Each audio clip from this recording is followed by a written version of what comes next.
This story takes us back 20,000 years into the past, a time when humans lived divided into small tribes. The story shows us ancient European people who lived in tribes and hunted together as a community. We are introduced to the chief of one such tribe, whose name was Ergen. Winter was only a few months away, so Ergen and his tribe had come out hunting to gather food for the cold season. In front of them was a massive herd of wild bison. All the hunters crawled quietly toward the herd. As soon as Ergen, the tribal leader, saw the right moment, he signaled everyone to attack. All of them charged together. To escape the hunters, the bison began running in the opposite direction, and one by one, many of them fell into a ravine. However, one bison survived. Enraged, it charged straight toward Ergen's son, Noyan. It was Noyan's first hunt, and he did not know how to protect himself. Ergen shouted at his son to move out of the way, but Noyan froze in fear and started running. The wild bison charged at full speed, lifted Noyan on its horns, and ran toward the cliff. Seeing this, Ergen threw a spear at the bison to save his son. The spear struck the animal, but even after being injured, it did not release Noyan. Instead, it flung him upward toward the cliff. At this moment, the story moves into a flashback 1 week earlier, where we see the tribe preparing for the hunt. They were crafting sharp weapons from stones. This was not just preparation. New hunters had to prove themselves by making such weapons. Whoever made the sharpest weapon would be selected for the hunt. Noyan, Ergen's son, also passed this test. That night, Noyan's mother begged Ergen not to take him on the hunt. She said he was still a child and that she loved him deeply and did not want to lose him. Ergen replied that winter was approaching, and everyone had a hunt at this time of year. If they did not hunt, they would starve during winter. He also said Noyan needed to prove that he was truly his son. The next morning, the tribe set out on the hunt. Noyan's mother was extremely anxious, fearing something might happen to her son, but Ergen reassured her and said nothing would happen to Noyan. After traveling some distance, they encountered another tribe that had also come out hunting to gather food for winter. After a long and dangerous journey, they reached a stone structure built by their ancestors. Many of their ancestors had lost their lives during such journeys, and this structure had been built in their memory. Moving forward, they spotted a wild boar and injured it with a spear. Ergen told Noyan to kill it, but since Noyan had never hunted before, he panicked and failed to do so. Ergen then snatched the stone dagger from Noyan's hand and killed the boar himself. He scolded his son, saying he never thought Noyan would turn out to be so cowardly. He said only the strong survive. This is the law of the jungle. That night, as they were eating their prey, strange sounds echoed through the darkness. Ergen warned everyone to stay alert. Suddenly, a lion appeared and carried one of the boys away. The next morning, they built a small memorial in the boy's memory and continued their journey. Despite traveling many miles, they found no more prey. Exhausted, they decided to spend the night in a cave.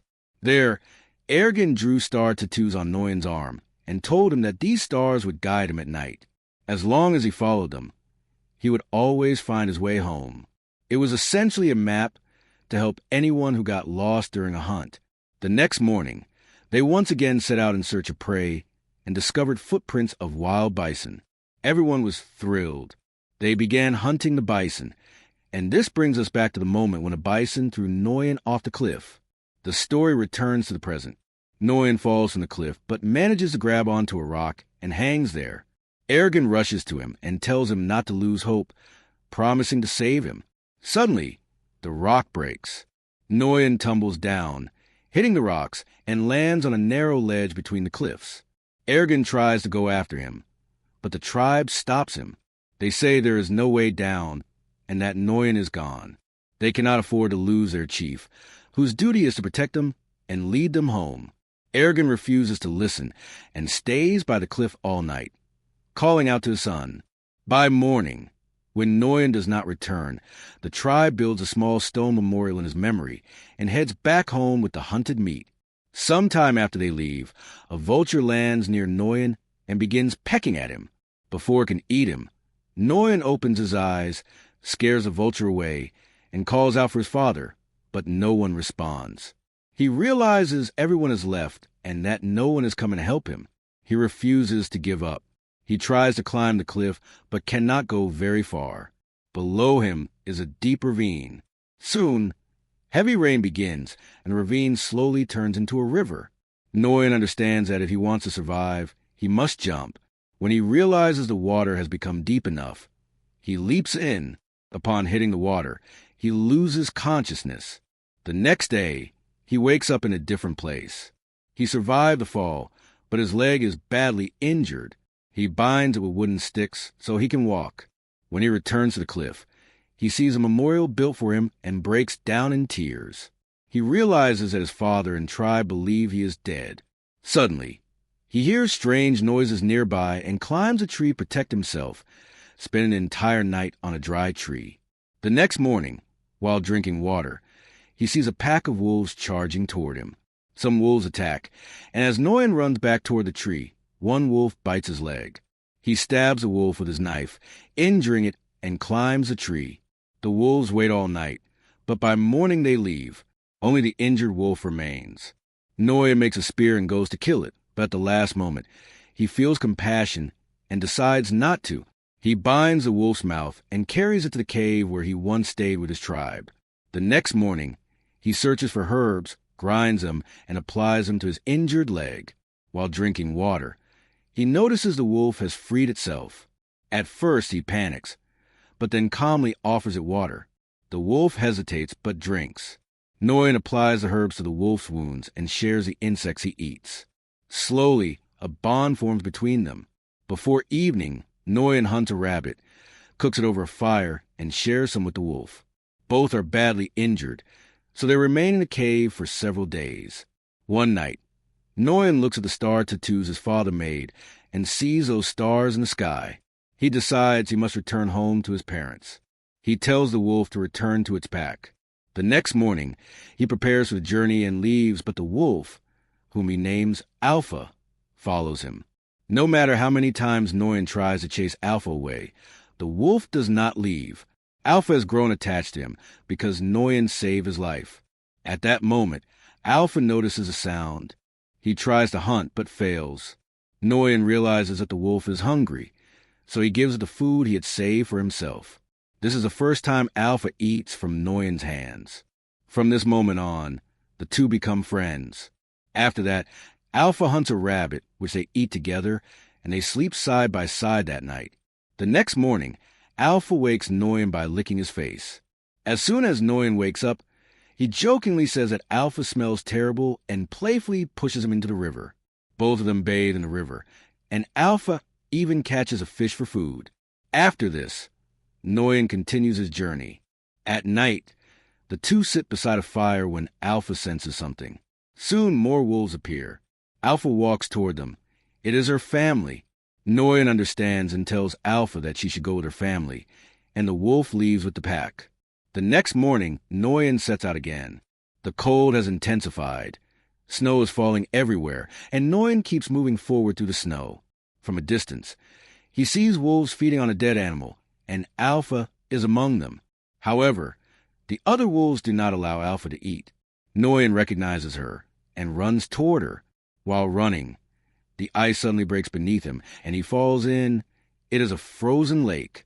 When Alpha realizes what has happened, she rushes toward him and tries to break the ice by jumping on it. But the ice is thick and does not break easily. Under the water, Nguyen begins to run out of breath. Somehow, he pulls out his knife, breaks the ice layer, and emerges. Once again, the two are reunited.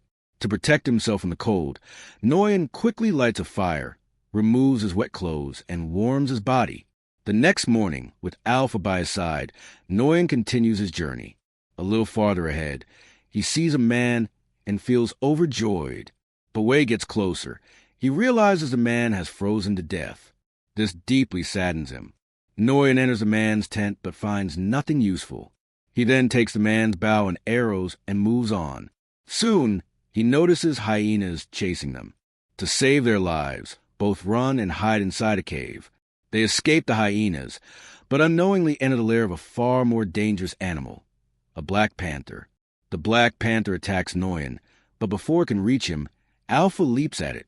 As Alpha and the panther fight, Nguyen sees Alpha weakening and shoots the panther with an arrow, killing it. Alpha survives, but suffers many injuries from the fight. Nguyen treats Alpha's wounds with medicine, thanks her for saving his life, and promises never to leave her. The next morning, the two resume their journey. After traveling many miles, Nguyen finally finds a stone monument built by his ancestors. Seeing it fills him with joy, as he realizes he's been on the right path and is now close to his tribe. He continues onward, but after some distance, Alpha collapses due to weakness and her injuries. She can no longer walk. Without wasting any time, Nguyen lifts Alpha in his arms and moves toward the tribe.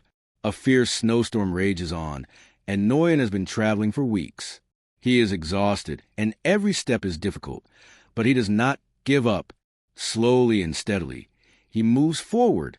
At one point, he finally sees his tribe in the distance. His father also notices someone approaching. After so many days, the sight of his home fills Nguyen with overwhelming joy. Somehow, he reaches the tribe and collapses. Seeing Nguyen, his parents run toward him in disbelief. They cannot believe this is their son. They had accepted that he was dead. But seeing him alive fills them with immense happiness. Nguyen then tells his father to save Alpha, and immediately loses consciousness. When he wakes up a few hours later, he finds himself inside his home. His parents and the tribe members are sitting around him, and Alpha is lying beside him. It is then revealed that Alpha has given birth to puppies. Nguyen is shocked. Alpha was a female wolf, and despite being pregnant, she had accompanied him through every step of the journey. Overwhelmed, Nguyen hugs her and silently thanks her from his heart. In the final moments of the story, we see that a few weeks later, Alpha's pups have grown stronger. A new era has begun. Humans have started forming bonds of friendship with animals. In the end, it is shown that after enduring countless hardships, Nguyen finally returns home with Alpha and her pups by his side. And with that, the story comes to an end.